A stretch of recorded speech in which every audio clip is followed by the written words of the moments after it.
In this, there is a profound reality in the life of a Muslim who makes tawbah, or in the life of anyone who accepts this deen. When you return to Allah Azza wa Jal, you face a lot of difficulty. Whether you are a Muslim who is in sin, and they decide they want to change their life and they want to become obedient to Allah, or you are a non-Muslim who came into contact with the teachings of this deen and accepted this deen, as soon as you become serious about this deen, and you're serious about returning to your master, and really living like you're a slave, then you face a lot of problems. Your family gets in the way, your friends get in the way, your own old habits get in the way, your society gets in the way, everything around you gets in the way. Maybe even the way you used to earn your money wasn't halal, so you have to lose your money too. Maybe you have to lose your business too. You definitely lose your friends. You suffer, the relationships in family suffer. The marital relationship can suffer. The relationship with your kids or your parents can suffer. All these problems because you did what? Return to Allah. And all of these things are connected with being dissatisfied in life, aren't they? But when you are cut off from all of these things, and you return only to Allah, you find a tranquility you never found before. I've met brothers before whose life was all about partying. They would go to clubs and drugs. Everything that they would think would bring them pleasure in life, they tried. They tried it. They did it. And then Allah brought them to the deen. And they said, man, after you return to Allah, that is a high I've never felt. Nothing compares. Nothing compares. There is no, at the end of any of these activities where you try to please yourself or you indulge in these sorts of things, right? This Hellenistic, lifestyle where you just live for pleasure. At the end of all of that, they are so, these are the people that commit suicides and stuff. They're never satisfied. They're never done. They can't get enough. And they think it's going to just bring them to an end, but they become enslaved to their own habits. Right? They don't even feel free. They say things like, I can't quit. What do you mean you can't quit? Like somebody there's a master over them telling them you can't quit. And that's how bad it's gotten for them. So you become free from all of that and finally you become satisfied. So irji'i ila rabbik. Radiyatan mardiyah. Two adjectives that are so incredibly beautiful. One, pleased. Pleased with who? With Allah. Why is that important? In this surah, did Allah speak about the one who's not pleased with Allah? The one who rebels against Allah and causes corruption? Then the one who Allah, when He takes some risk and calculates it, he becomes displeased with Allah. Now this nafs, because he's truly returned to Allah, he's just happy, just content with Allah. The world can go left or right, the sun can rise from the west too. He'll still be content with Allah, this slave of Allah. Then even more mardiyya, ism maf'ul. And you are pleased with, meaning your Lord is pleased with you too. You are pleased with Allah, and Allah is pleased with you. Return, you are so happy with me, and I am so happy with you, Allah is saying, subhanahu wa ta'ala to this. What an amazing gift. But that's not the only gift. He gives another gift after this. He says, فَادْخُلِي فِي عِبَادِي. Enter then in the midst of my slaves. The first gift was in the company of who? Allah Himself. Return to your Lord. The second gift is the company of the other slaves of Allah. This believer read about Ibrahim alayhi salam. He read about Adam alayhi salam. He read about Rasulullah sallallahu alayhi wasallam. And he read about Abu Bakr as-Siddiq radiyallahu anhu. He read about these people and he said, man, I want to meet them so bad. And what does Allah say after He lets him meet Himself? He says, فَادْخُلِي فِي. Enter in the company of my slaves. Join. You're part of this group. You can go in. There's no exclusive access. There's no yellow tape, no security guard on the doors that no access here. This is first class only. Prophets and messengers only. No. فَادْخُلِي فِي عِبَادِي. فَادْخُلِي فِي عِبَادِي. And in comparison to that, what is last? What's the last thing He mentions? وَادْخُلِي جَنَّتِي. Enter my Jannah. In comparison to these gifts, Allah put Jannah last. SubhanAllah. Now the last comment about this Jannah. Allah didn't say, وَادْخُلِ الْجَنَّةِ. Enter paradise. He says, Jannati. Enter my paradise. Enter my Jannah. Meaning Allah is, almost as though Allah Azza wa Jal wants to show him what special arrangements in Jannah He has made for this one individual person. He's not even talking to the ummah at large. This address is individual. فَادْخُلِي irji'i wadkhuli. Individual. Allah individually addresses the person who enters Jannah and says, come, let me show you my Jannah that I've given to you. وَادْخُلِي جَنَّتِي. Enter my Jannah. SubhanAllah. Now Allah says, now the human being will be informed. What did he make a priority out of? And what did he put on the back burner? That's the translation I'll prefer here. بِمَا قَدَّمَ. What did he give priority to? What took taqdeem for him? What was priority number one? What took precedence? وَمَا أَخَّرَ, and what could wait? What were the things that you put on the back burner? The crime of the human being isn't necessarily that he doesn't do a good deed. The human being says, it can wait. I can do it later. The crime of the human being isn't necessarily that he doesn't leave sin. He says, I'll leave it later. Or, let me do what I want right now. I'll do that later. I have time. Taqdeem and ta'khir, not the grammar one. The one for life. Human beings will be thoroughly informed. What were your priorities? What did you put ahead? What came first for you? What came later for you? بِمَا قَدَّمَ وَأَخَّرَ. The other meaning of قَدَّمَ وَأَخَّرَ in Tafseer Juz Amma I mentioned also, قَدَّمَ also means what you've sent forward. You've done deeds, you've done works, and every one of them are waiting for you. Our deeds are waiting for us. كُلُّ نَفْسٍ بِمَا كَسَبَتْ رَهِينَ. You've sent collateral over. You've sent deeds over for processing. And you're going to meet those deeds on Judgment Day. I don't meet my deeds now, I just do them now. I will meet them then. وَوَجَدُوا مَا عَمِلُوا حَاضِرًا. Then you're standing face to face in front of their salats. If your salat was lousy, you'll be standing in front of a lousy salat, staring right at you. That's what it's going to be.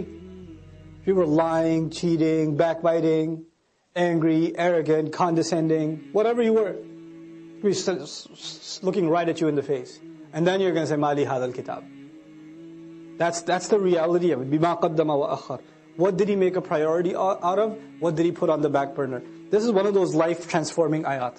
The human being will be thoroughly informed. This was your priority. This is what you spent time on. This is what you did with your free time. This is what you thought can wait. You had all these dreams. I want to memorize the Qur'an. What did you do for it? How many seasons of how many TV shows did you watch instead? That was a priority for you. You wanted to memorize, but it can wait though. Inshallah, one day, when my heart is purified, then I shall start. بِمَا قَدَّمَ وَأَخَّرَ بَلِ الْإِنسَانِ. No. Yes, on that day the human being will be given thorough news, but it's not like the human being's blind now. Rather, the case is that the human being, عَلَى نَفْسِهِ, against his own self, basira, is fully insightful. There is one person that knows so much about you, and nobody else knows about you. And besides Allah, and that's you. You have an insight into who you are, what your flaws are, what your limitations are, what your capabilities are, what your strengths are, what your weaknesses are, what opportunities you avail, what opportunities you get lazy about. You know that about yourself more than anybody else. And you and I decide to lie to ourselves. We just decide we're not going to have an honest conversation with ourselves, and about ourselves with Allah. We don't want to have that honest conversation. For some people, all they want at the end of their life, what is success to them? Maybe I'll own a house. That's success for them. Maybe if I have this much money, that means I have success. Maybe if I got married to this one or that one, maybe that means I have success. But I go back to what I started with. There are some people who are happy with doing just the minimum. Just the minimum. But I am here to tell you, the young people in the audience today, Allah has blessed you, and I am telling you, He expects great things from you. He does not expect the minimum from you. There are so many Muslims, the only thing left of Islam is their name. That's the only thing left. They don't care about salat, they don't care about halal and haram. They're far from this deen. What can I do to further this deen? What can I do I shouldn't just be happy that so many people come and attend Jumu'ah. Does that mean everybody's heart is clean? Does that mean that we don't need any more reminder? Is that what that means? Or are there evils in our society? Are there youth that are turning towards drugs? Are there young people that are just living their life for no purpose? All they do is play video games and watch movies and go to sleep. And if you ask them for a purpose, they say, I want to graduate and get a job. Is that a goal? Get a job? Allah gave us such higher goals. Your job itself is a means to a higher end. But you know what? We are living in strange times. The people who need the da'wah the most today are the Muslims themselves. But even if you get a good job, but you don't do your job. You got the job, but you show up late every day. You got the job, but you don't finish any projects. You're sitting there at the desk wasting your time. You're going to lose that job. Somebody else will come and do it for you. You will not keep that job even if you qualified. Qualifications are not enough. You have to do the work. Allah Azza wa Jal is keep giving all of us, He's already qualified us. We are people of La ilaha illallah. We are already qualified. But that doesn't mean we're doing the work. If we don't do the work, if we don't concern ourselves, if we don't care, then you know what's going to happen. إِن تَتَوَلَّوْا يَسْتَبْدِلْ قَوْمًا غَيْرَكُمْ ثُمَّ لَا يَكُونُوا أَمْثَالَكُمْ. You turn away and Allah will replace you with a nation other than yourselves, and they will not be like you. They will not be lazy like you. And those are when young Muslim people have real iman, when young Muslims have real strength in their belief, then they have the power to change the world. They have the power to make the world a better place. But when young Muslim people don't have real iman, they don't have real conviction, then they are a waste of space. They are a waste of society, a waste of a generation. The only thing in their life, the most important thing in their life is when is the next movie coming out. The most important thing is when is the next iPhone coming out. The next most important thing is, man, I wish I had that car. That's it. Your life doesn't go any further than that. My teacher used to say that Islam is similar to climbing a mountain. You know, when you're climbing a mountain, you throw a hook and you climb. If you throw a hook not very high, then you will only reach that much. You can't reach any further. If your goal is money, if your goal is a six-pack, if your goal is a car, if your goal is a promotion, if your goal is entertainment, if your goal is girls, whatever your goal is, then you're only going to get that, you won't get anything else. But if your goal is something higher, to serve something more than yourself, you don't live a selfish life, you want to live for the sake of Allah and for the benefit of others, that's how you want to live, then you will benefit yourself definitely, but you will be honored in the eyes of Allah because you set your goal much higher. Our deen in this beautiful ayah, Allah Azza wa Jal describes it, قُلْ هَذِهِ سَبِيلِي. This is my path. A sabil is a path.